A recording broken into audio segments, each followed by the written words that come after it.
உள்ளதலதுள்ள உணர் உள்ளதூ உள்ள பொருள் உள்ளல் அற உள்ளத்தே உள்ளதான் உள்ளம் எனும் உள்ள பொருள் உள்ளல் எவன் உள்ளத்தே உள்ளபடி உள்ளதே உள்ளல் உணர்வாயே.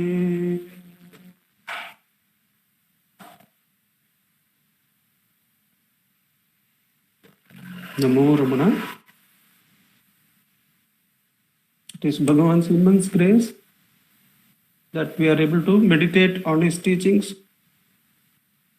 the golden words uttered by the great sage Bhagavan Sri Ramana Maharshi, his work Ulladu Narpadu.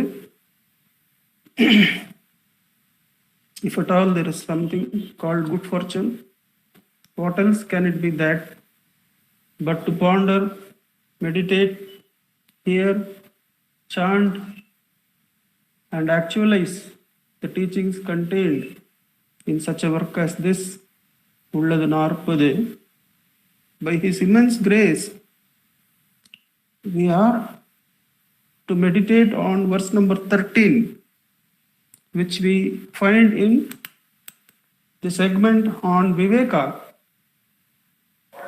the pointing out of discriminatory knowledge so that the supreme knowledge can be reached through sadhana or actualized by removing ignorance, whichever way one wants to look at it. To get into context, as usual, we find verse 13 in a segment of 4 verses, 10, 11, 12 and 13, on the duality of Jnanam and Ajnanam, or knowledge and ignorance. Of course, the verse number 9 would have covered that the dualities and triads arise holding on to one. If one inquires into the truth of that one, then all these dualities and triads get dismantled and vanish, and such a one will be unruffled in consciousness, will be still in consciousness. Goes the verse number 9. So the 10, 11, 12 and 13, Bhagavan would have taken the duality that is special, or that is at the source of the Jnana Marga, the duality of knowledge and ignorance. And we have seen that 10 and 11 talk about the duality in the outside objects, outside objective knowledge, depending on one, and one that one is inquired into, then that duality falls away. Then the whole area of knowledge and ignorance in the objective area is dependent on the I. Arivurum tannai ariyadu ayalai arivadu ariyamai ondru arivo. Arivayarkadara tannai ariya arivariyamai arume. So Bhagavan would have, as Dilipji is fond of saying, would have lifted the bar by one more notch for the high jump and said that the whole area of objective knowledge and ignorance is merely ignorance.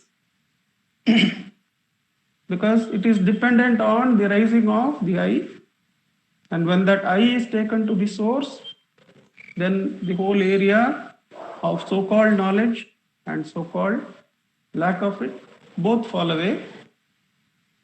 Then 11, the 12th was Adivariyamayam, that was in last week.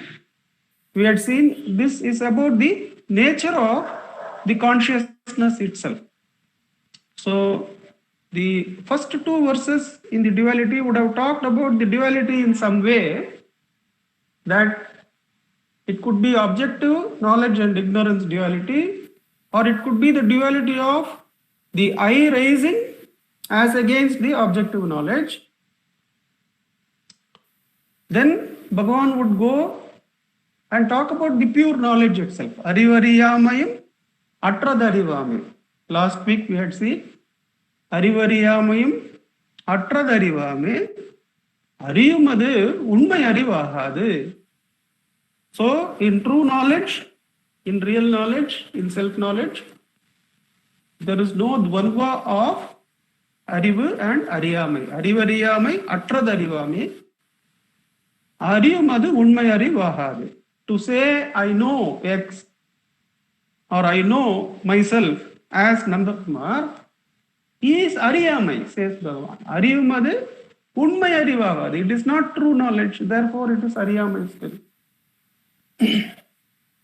Ariyumadu unmai arivagadu.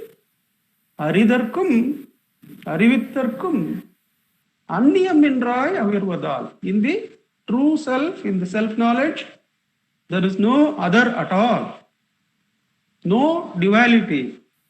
There is only self-resplendent, self-luminous, self-revealing, self-existing, self-knowing, self-revealing self. That alone is independent and all by itself.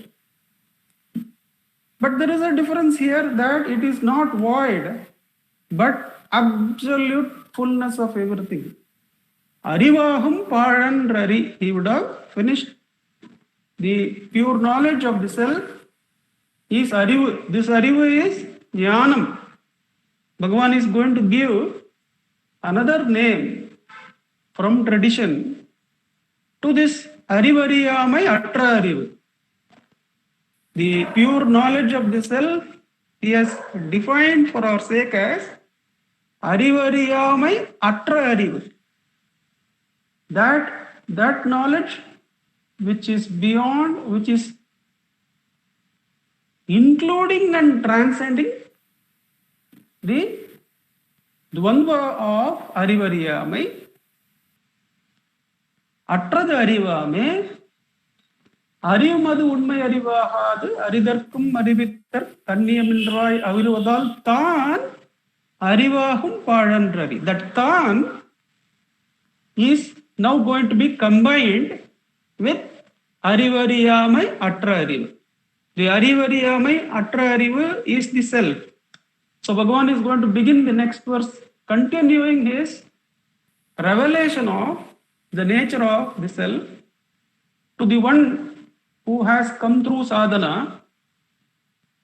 We are going to dwell a little bit on the blessing Bhagavan has given us by removing the dvandva of Arivu and Ariyamai once and for all. In the later part, if time permits, we'll be seeing and what are the dangers of the lack of clarity in the area of knowledge and ignorance, and how much Bhagavan helps us put aside in that one stroke, Arivariyamai Atra Arivu. So now he is going to call that Arivariyamai Atra Arivu as Jnanam. So what is Jnanam? Jnanam is the supreme being, is another name for God.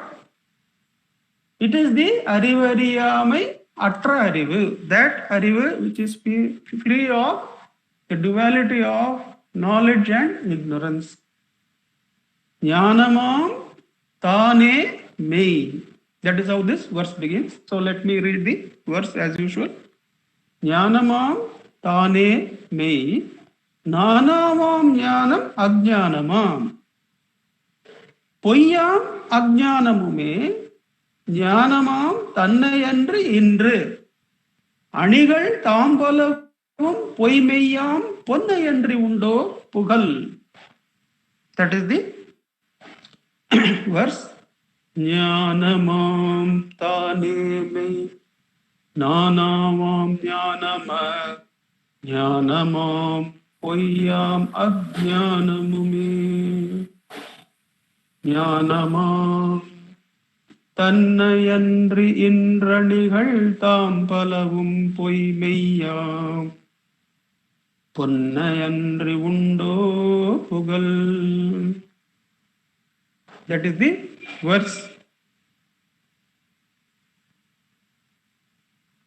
Let us briefly see what Bhagavan has helped us transcend in one stroke.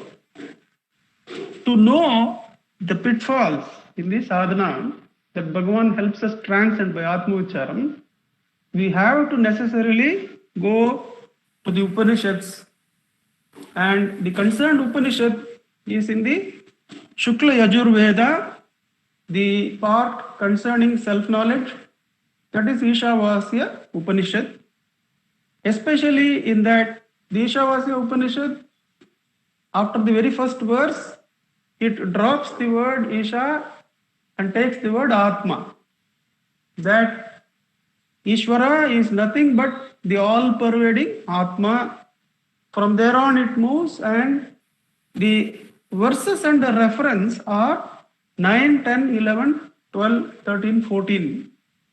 These are the verses. Those who are interested can go through the discussion about Vidya, and that is a very complex area, it appears, but we can simplify it and see practically, because those verses themselves say the practical knowledge should not be kept diverse or separated from the knowledge that is within us, and then alone the true knowledge can be attained. What is meant by this? Let us take a brief example and then understand what Bhagavan is allowing us to transcend. See, for us who have followed the Bhakti Marga, by Bhagavan's grace, we say for some time at least, for us, the work we do according to these verses in Ishavasya Upanishad, the work we do in names and forms, our relationship with names and forms, our duties in names and forms, form the avidya, form the ignorance, and surrender to God forms the vidya, forms the knowledge.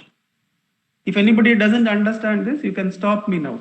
That the clarity we should have is, so far as we are concerned with objective meditation, so far as we are still engaged in objective meditation, where the division between subject and object is there, unlike in Bhagavan's teachings, where subject is attended to from the word go in Atma Vicharam, so far as there is this objective attention, then the Upanishad says that, the verse number 9 says that study of avidya alone will lead you to darkness, and the study of vidya alone, removed from avidya, removed from its connection with avidya, that will lead you to even more darkness, says the verse.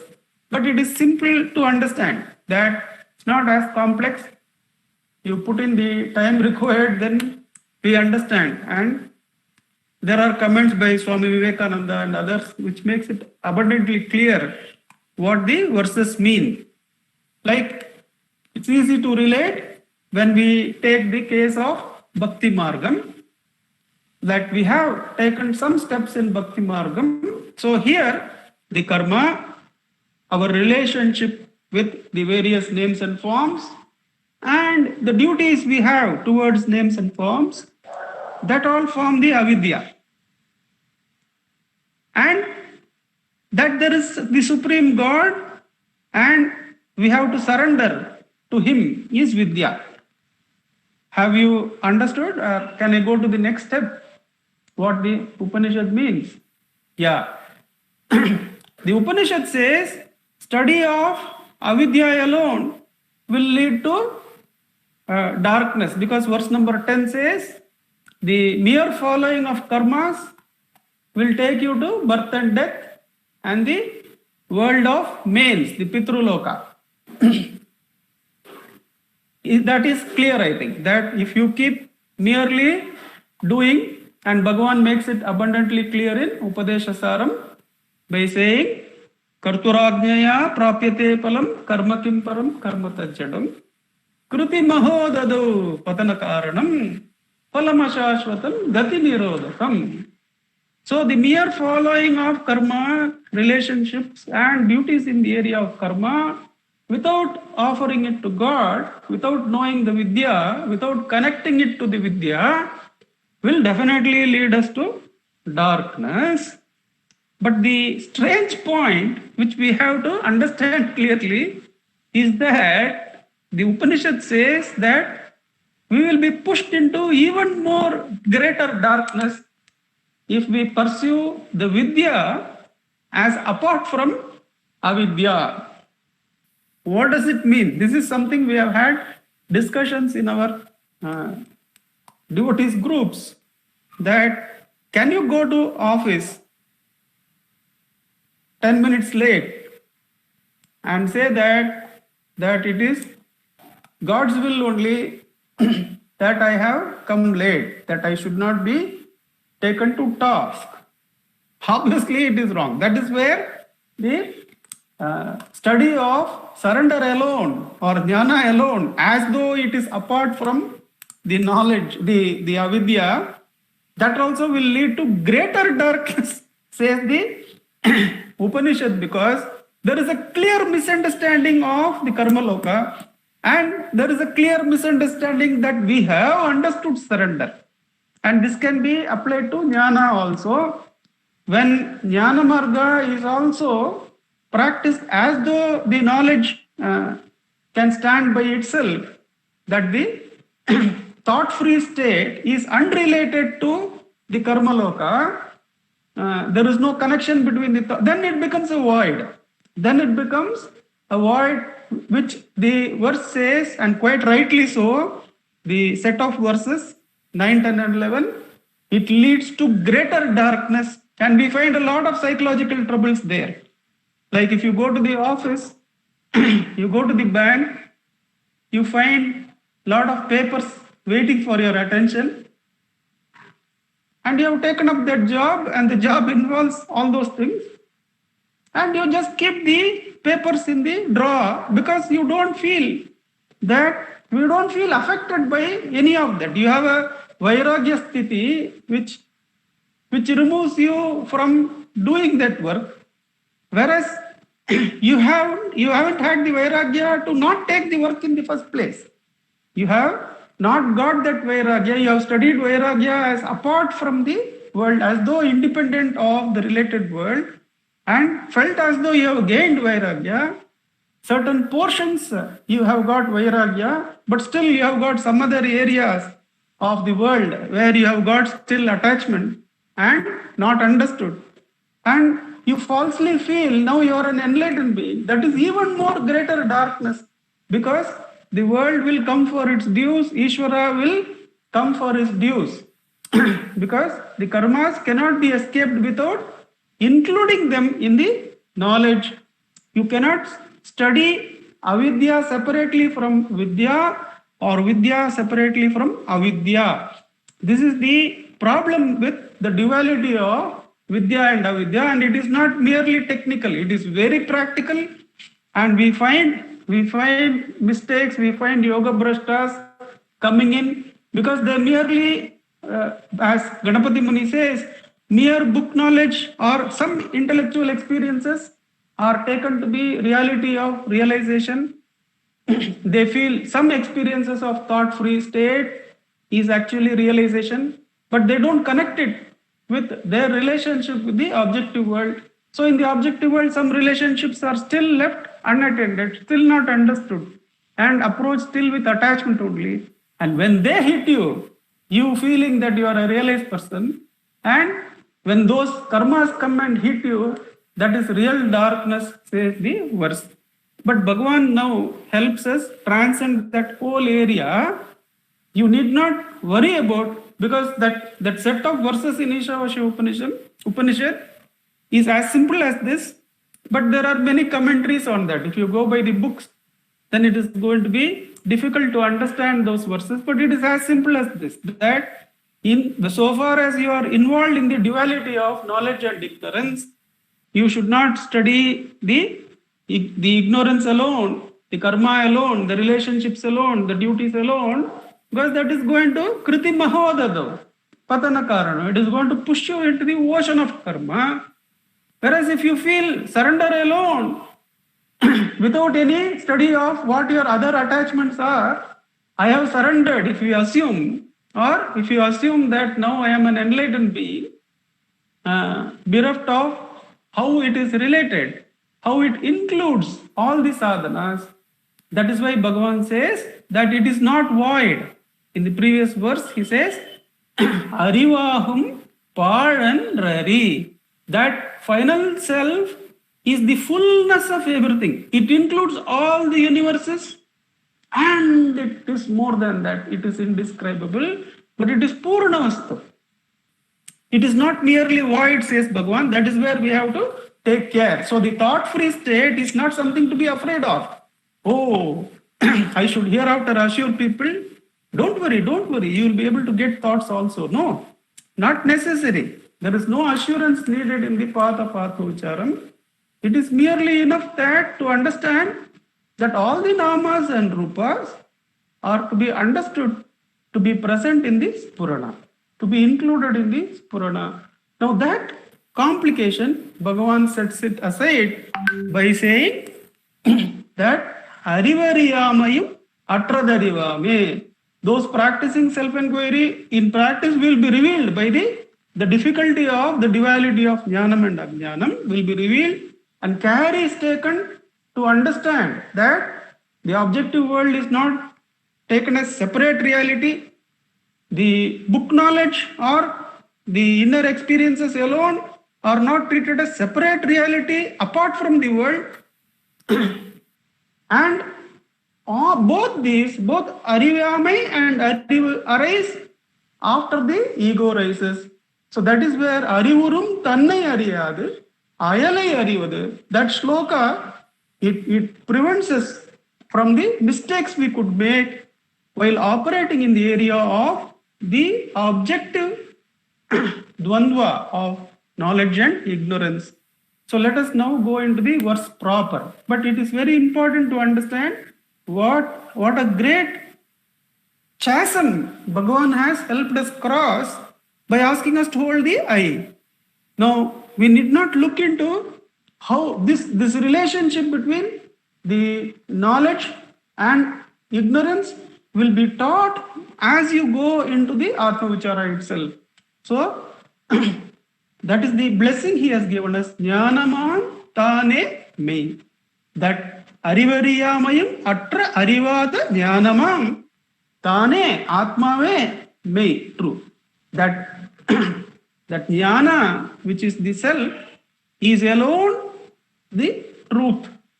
Jnanamam Tane Me. Nanavam Jnanam Ajnanamam.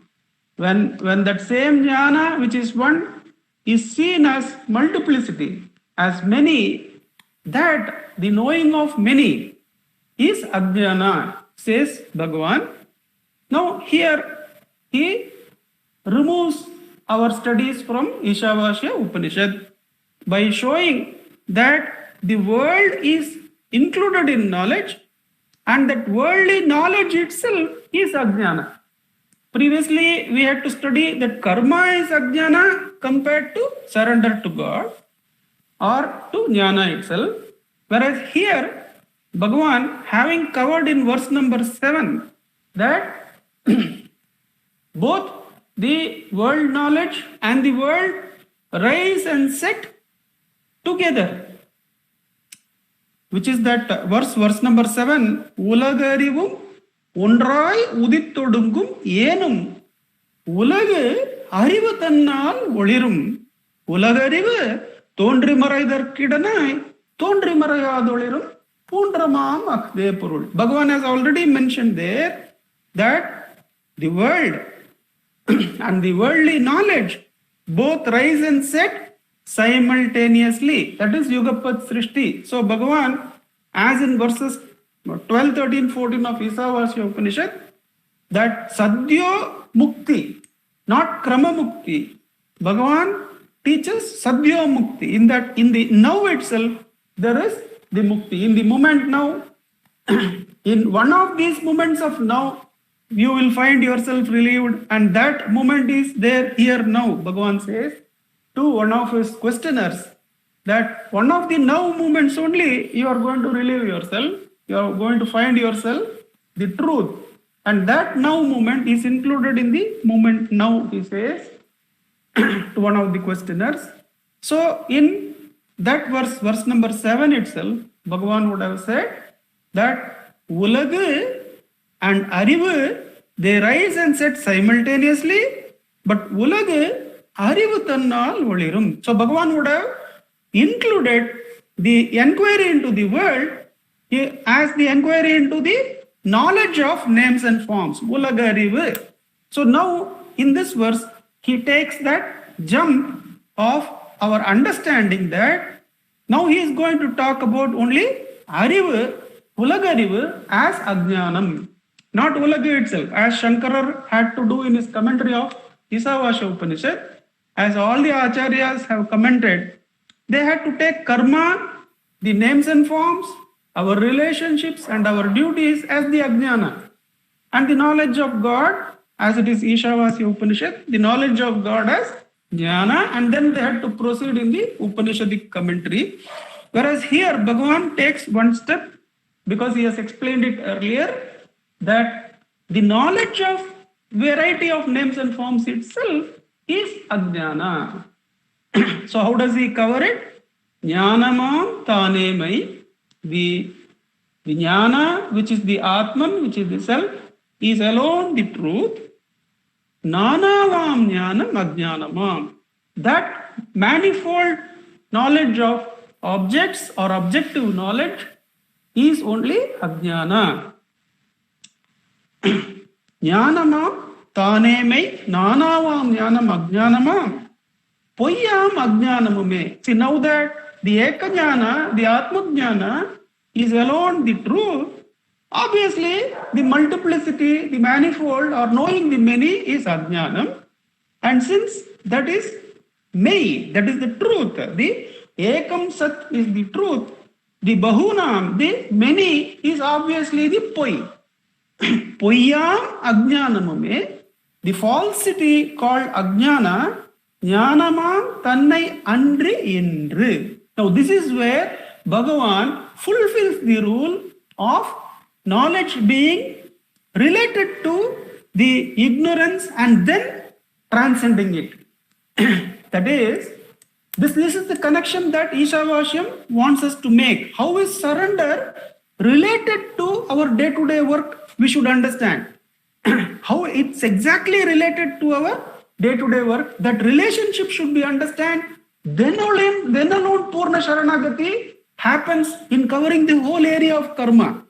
Bereft of this, living this as it is, if you feel you are a surrendered being, we are going to be in greater darkness, says the Upanishad. Here Bhagavan fulfills that rule. What is the rule? That avidya should not be studied separately from vidya, and vidya should not be studied separately from avidya. That Bhagavan covers by saying, Poyam Ajnanamume Meyam Jnanamam Tannayandri Indru. So combine these two statements. The first statement is Jnanamam Tanemai Nanavam Jnanam Ajnanamam. So the Jnana, which is the self, is alone the truth. The manifold knowledge is falsity. However, even the manifold false knowledge does not exist apart from the knowledge which is the self.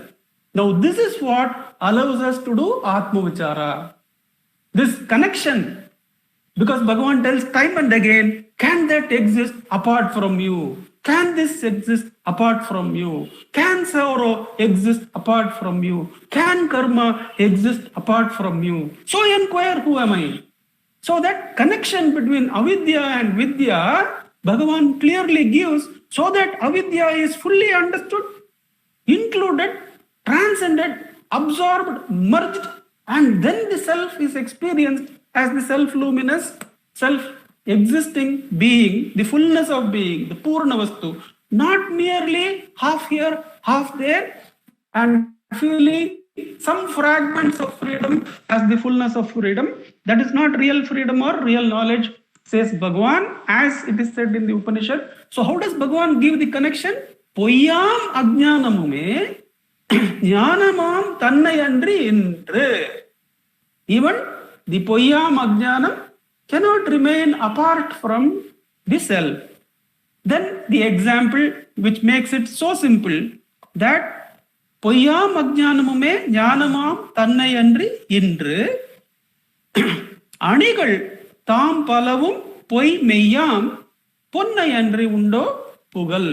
The example given for the connection between the unreal manifold knowledge and the reality of the self is like the example given as the multiplicity of the names and forms in the ornaments that are created out of gold, but they are in reality the gold only. The gold in them is the reality, the names and forms of the ornaments, which makes us feel, this is better. Should I not have that? This makes me better looking. All those differences are the falsity. They arise only because of the nama and rupa in the ornaments. Similarly, the names and forms we see, how to scale up, how to go up from a small organization to a big, we see a big organization functioning with thousands and thousands of members and thousands of works being done every day, millions of people gathering. And how do we scale up? That is only to see that there is only the jnanam. Both small and big are ajnanam. The manifold is ajnanam. The way to scale up is to raise the bar completely beyond everything by understanding that difference between small organization, big organization is where? Is only in the area of ajnanam. But it should not be poo-pooed. It should not be thrown away just like that. One should understand for whom is this difference? For whom is this wanting, the feeling that the IAS officer is doing a greater job, the one who is an attendant is doing a lesser job. For whom is that? Scaling up and scaling down. When we ask that, we come to the jnanam. From multiplicity, which is poyam, from anigal, that the job capacity, the title, the numbers, all these are only the ornaments. They are the gold ornaments. The gold in them is the Atma, is the self. So as usual, I had gone downstairs while reviewing the verses 12 and 13. We had seen that to see as x1, x2, x3 is ajnanam. And to say that I know them is not true knowledge, Bhagavan says in verse number 11. Ariyumadu unmai arivahadu. To tell that I know this is my mother, I know this is Shweta, I know this is Nandakumar, is not unmai arivu, says Bhagavan in verse number 11. To say that I know this is a small organization, I know that is a big organization, and we have to aspire to be like that, to be fulfilled. All these are not true knowledge, says Bhagavan. But we should not jump from there merely to say, the differences is nothing and they don't mean anything. But they should be absorbed really in the self-knowledge, in the knowledge of this Purana, by asking for whom is this difference, for whom is this sight of 3 people or 4 people to me, who am I? The attention which was going to multiplicity is now taken to ekam, jnanam. So let us put the 3 ideas together. The three ideas are Jnanamam Tanemai, Nanavam Jnanam Ajnanamam, Poyam Ajnanamume, Jnanamam Tannayandri Indru. Then the example, Anigal Tam Palavu Poi Meyam Ponnayandri Undo Pugal. So the three ideas are that arivu, that awareness, that knowledge which is bereft of the division of the duality of knowledge and ignorance is jnanam. And that is the self. Jnanamam tane me. That knowledge which is the self alone is true knowledge. Nanavam jnanam ajnanamam. The moment you know many, that is ajnana. So in Bhagavan, the karma, the relationships, the duties, that is not the ajnana is positing. He understands, he assumes that we have already taken into account verse number 7. Because all these arise only after the manifold knowledge arises from within. So ulagarivu, the moment ulagarivu rises, ajnana is there. Ulagarivu tondri marai darkidanai, tondri marayadolirum pundrama makde puruli in verse 7. That is why many of the devotees of Bhagavan would say each of these verses is complete. Verse number 7 is complete teachings contained there. That ulagarivu, which is referring to here as ajnanam, the knowledge of multiplicity is ajnanam. So to know the many is ajnanam. That is the first phrase. The second phrase is poyam ajnanamume jnanamam tannayandri indru. This is the relationship which Isavasyam wants us to have. That unless you understand the workaday life, you cannot understand surrender totally. You go to office, you take the salary at the end of the month, but some queries have come from head office, you just put it into the files, you just put it into the drawer, and you are not affected. Your consciousness does not feel that there is any work pending or anything. There is no flutter here, but still you want at the end of the month salary. Definitely you are going to be in trouble. So if the work is not understood along with the surrender and proper relationship is established, we get into one sort of trouble or the other. If you feel work alone is going to release you, it is kriti mahodada patana karanam. If you feel surrender alone or detachment alone is going to save you, bereft of its connection with the world, then also we are going to get into deeper darkness. And this is reality. Many kinds of psychological troubles, many kinds of psychotic behaviors come where the neo-Advaitic teachings of this knowledge unconnected with its relationship with avidya, of karma, when that you feel you have gained knowledge, you are really in deep trouble. And Bhagavan saves us from that. And it is experientiable. It is this Upanishad is not wrong at all. Unless you understand, you relate and transcend, that part of the karma is going to come and ask questions of you, which you will not have answers, at least temporarily. You will have to find answers for them. That is where Bhagavan gives the connection in the second phrase. Poyam ajnanamume jnanamam tannayandri indru.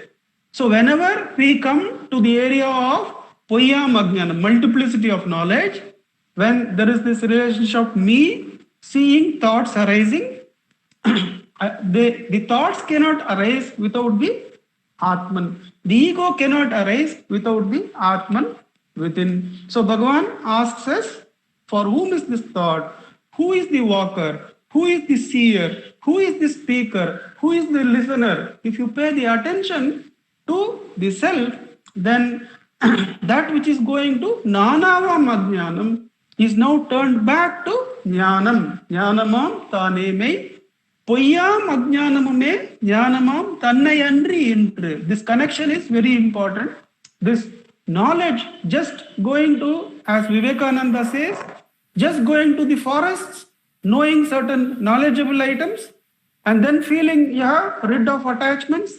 We find in the story of the Raja Rishi, who later on becomes the Chadabharata, that just one desire, just one attachment to a dog, to a young deer, it makes him get reborn as the deer itself. So the jnana or the surrender should include all that, should include that area and have a complete understanding of that. And then only the true knowledge of jnanam comes. That's why the Upanishad says both jnana and ajnana have to be studied equally. Now, how to study equally? It is such a difficult task to know where avidya ends and vidya begins. I am really surrendered or not. That tough knot is removed by Bhagavan by saying that multiplicity of knowledge itself is ajnana, and that also cannot remain apart from the jnanam. What is the example given? The example given is how the ornaments of various names and forms appear to be apart from the gold, but one can really see the gold in them directly. One can see the Atma. That is how that queen is told by Bhagavan. The queen asks how to see Atma in everyone. Bhagavan says, seeing of the Atma in you is that singular way or the singular being of seeing Atma in everyone. It is not two different beings. Being the Atma within itself is the understanding that Sarvabhutani cha Atmani.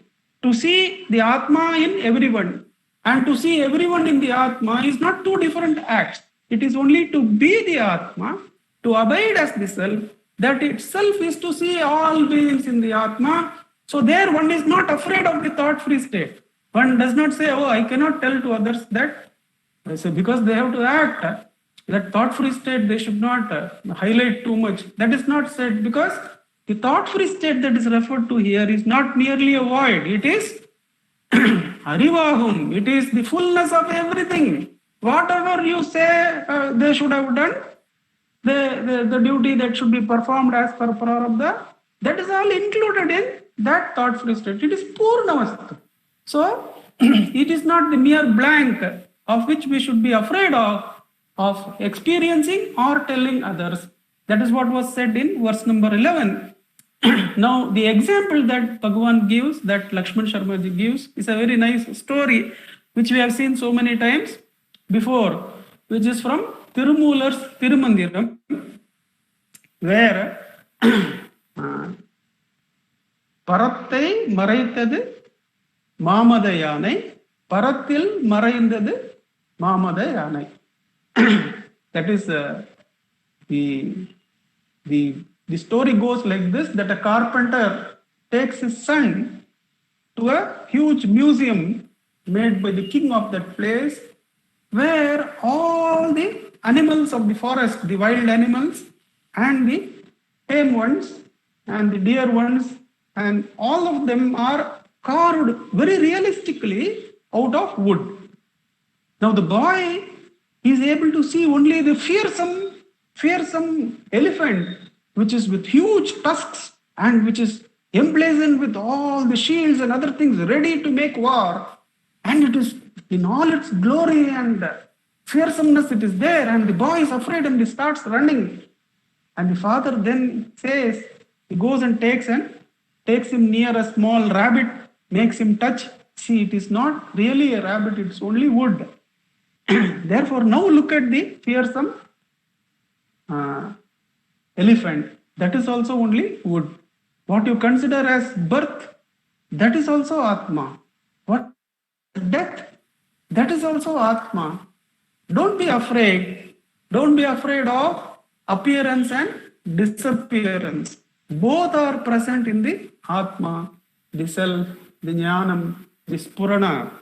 So identify with this Spurana and don't ask anything from this Spurana. Allow it to quieten so that Jnanam, which when turned inward is Shanti and turned outward is Paramashakti. That is what the inward and outward are both touched. We are in touch with it. That is what Ishavasam says. We should not feel apart. The inside and outside are touched and absorbed, where there is no inside and outside in the Atman. But The moment I want to talk in terms of Shanti, it is turned inward. I want to talk in terms of Shakti, it is turned outward. Both are false. Both have to absorb themselves. Both have to be absorbed in this Purana. And in this Purana is silenced when nothing is asked of it. That is not void. That is Jnanam. That is Purna Vastu. That is why Bhagavan says, to think is not your nature. To be the self is. Let us sit in Atma Vicharam till 8 o'clock.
Namo Ramana.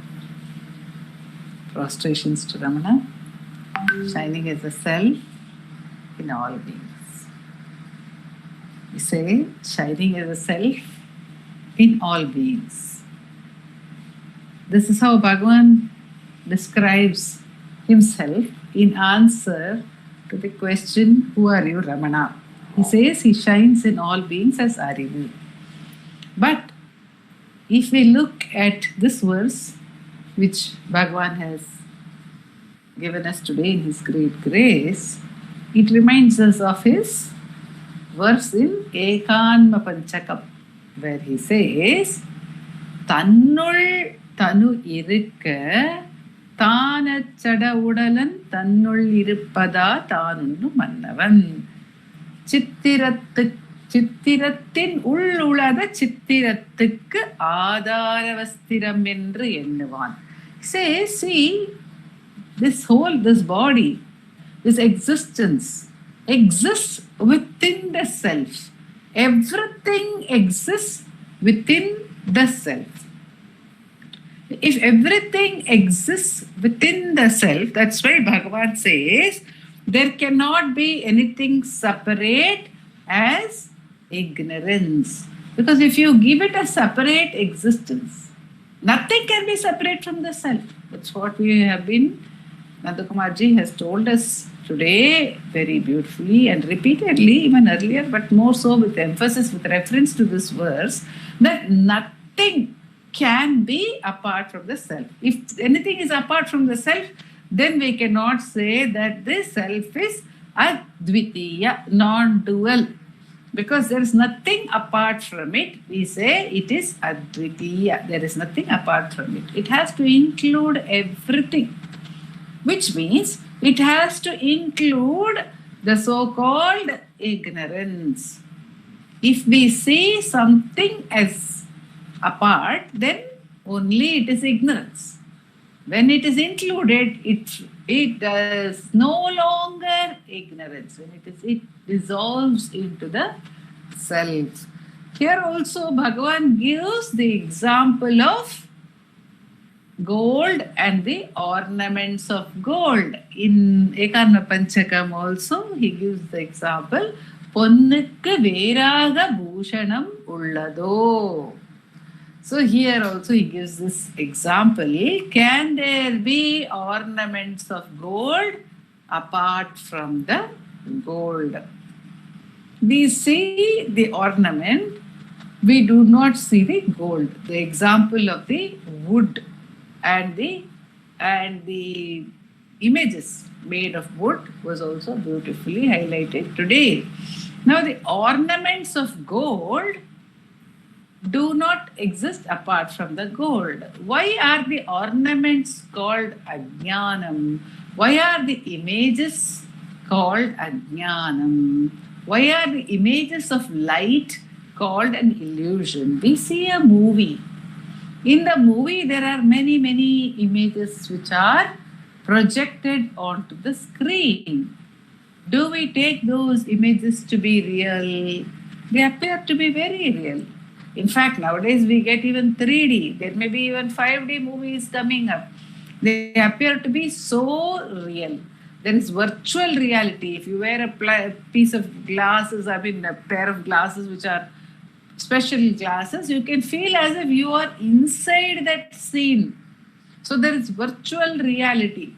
But it's called virtual reality. It is not reality. It is called virtual reality because it is imagined. It is not the truth.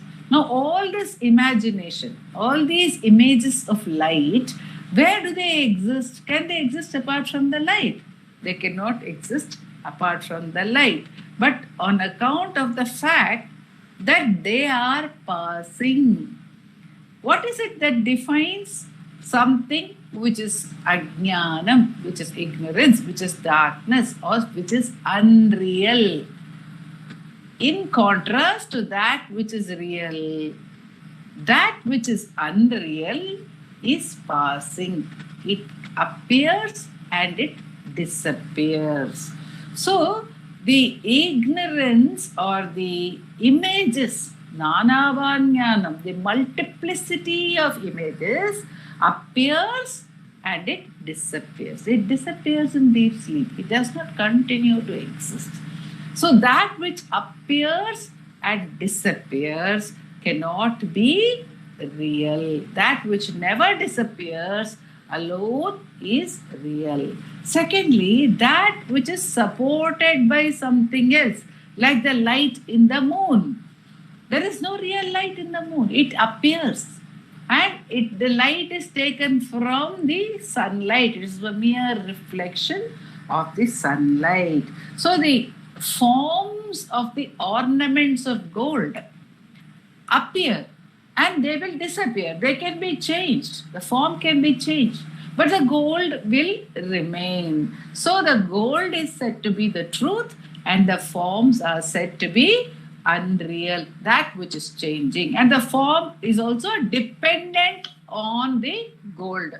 But for the gold, there could be no form. Now, there is also the question. We must not imagine, just because it is said that all that is all the multiplicity that is seen is not apart from jnana. We cannot say that each of these things is jnana or has its own existence. We must not imagine that an ornament of gold exists because it is gold. No, the ornament does not exist at all. Only the gold exists. And the gold, it is pointed out to us, the gold never becomes an ornament. The gold in the ornament remains only as gold.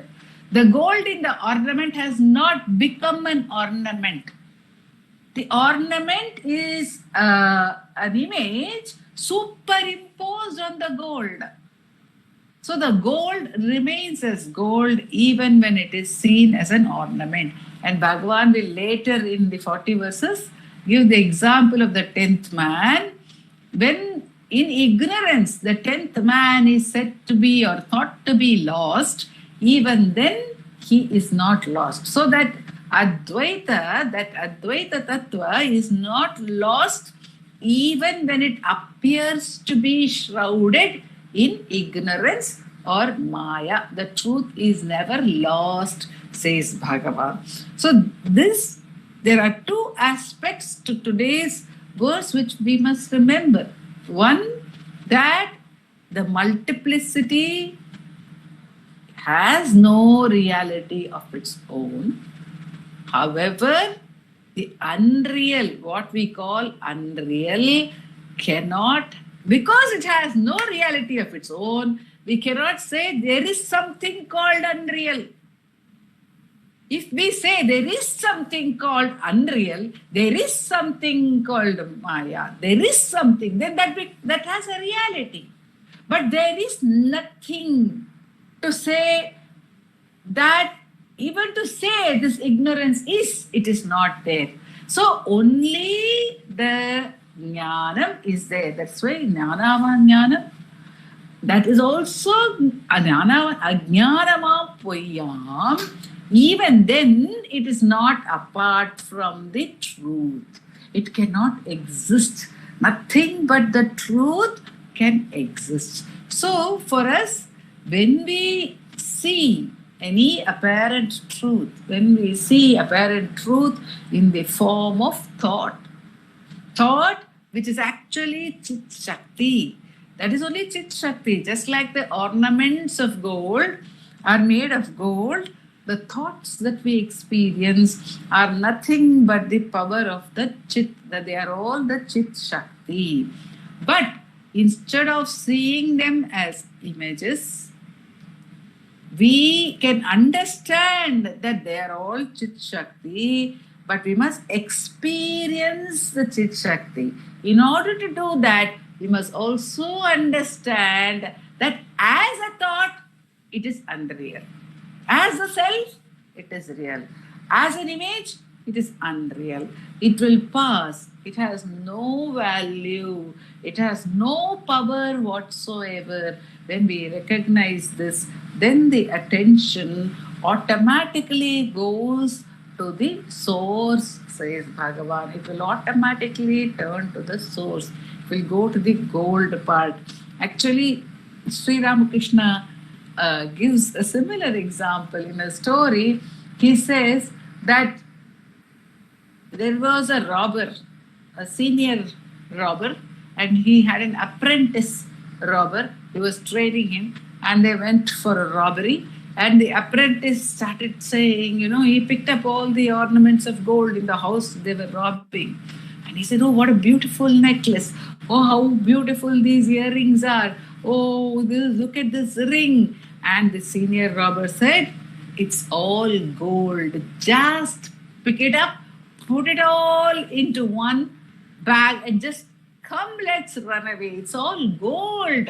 Don't say this is a necklace or this is something else." So that's what Bhagavan gives an example. Similarly, many people will give the example of the sweet dolls, the sugar dolls, which are made in festivals. And now we'll get into the festival season soon. The sugar dolls will be made. And a child may say, "Oh, I want an elephant, or I want some other, the peacock of sugar." But the one who sells it will just weigh the sugar and say, "Okay, the peacock is more expensive than the elephant. It's slightly bigger.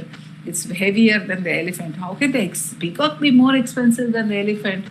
Because it's got more of sugar content in it. It's got more of the real basic sat in it. So Bhagavan is asking us to look at the sat, to look at the chit, and through the chit to look at the sat. See, looking at the chit is to recognize the gold in the ornament. See, first we recognize that it's all gold. Ashtamurti Brik Deva Pujanam. All this is you. And if all this is you, if everything is you, Bhagavan says in the Padigam, can I be apart from you? If everything is you, can I be apart from you? So, where is it easy to find that which is everywhere? Sadhuvam Swami says in Dhyana Patu, Ingu kanda piragudan iruppadellam avanmayam. That was an example which Nanda Kumarji quoted today. That is where that person, Bhagavan explained to that lady devotee, you must find it within yourself, to that queen. You must find the self within yourself. Because if we find it everywhere except within ourselves, we would have excluded ourselves. But if we find it within ourselves, the same self is all enveloping. That alone exists. So finding it within ourselves would be truly finding it everywhere. So Bhagavan is giving by His grace the impetus for us to turn within and find that self which is all pervading, which is all inclusive. And the ego also, naiva manasam. There is no ignorance, nothing is there apart from the self. If we see something apart, intellectually we may recall, this is also the self, this is also the self, this is also the self, this is also the self. Darkness is also the self, everything is the self. Or else we may say, this is a thought, this is not the I, this is not the I. Initially we may say that this is not the I, this is not the I. But ultimately we will have to realize there cannot be anything which is not the self. We are taught to say not I, because we have falsely superimposed the I-ness onto it, onto the multiplicity. But we have to, in order to get to the singular, Bhagavan gives us a path of putting aside the multiplicity, then coming to the I thought, the Spurana, then not even sticking with that, but turning with the question, who am I? Back to the self. But in this verse, Bhagavan teaches us, You can go to the source of every experience by recognizing that this is nothing, this is only the self, this is only the self. So, what is it that makes me see it? Or even to say this is only the self, I cannot exist as apart from it, isn't it? If I have to say something is the self, that means I see that something and myself and I have to say it. So, in real application of the verse, the I has to dissolve into its source. And by Bhagavan's grace, that is what he ensures every time he tells us about the truth. He is ensuring that we will be abiding in that very same truth by his immense grace. Om Namo Bhagavate Shri. Namo Ramanakan. Namo Ramana to all. Namo Ramana.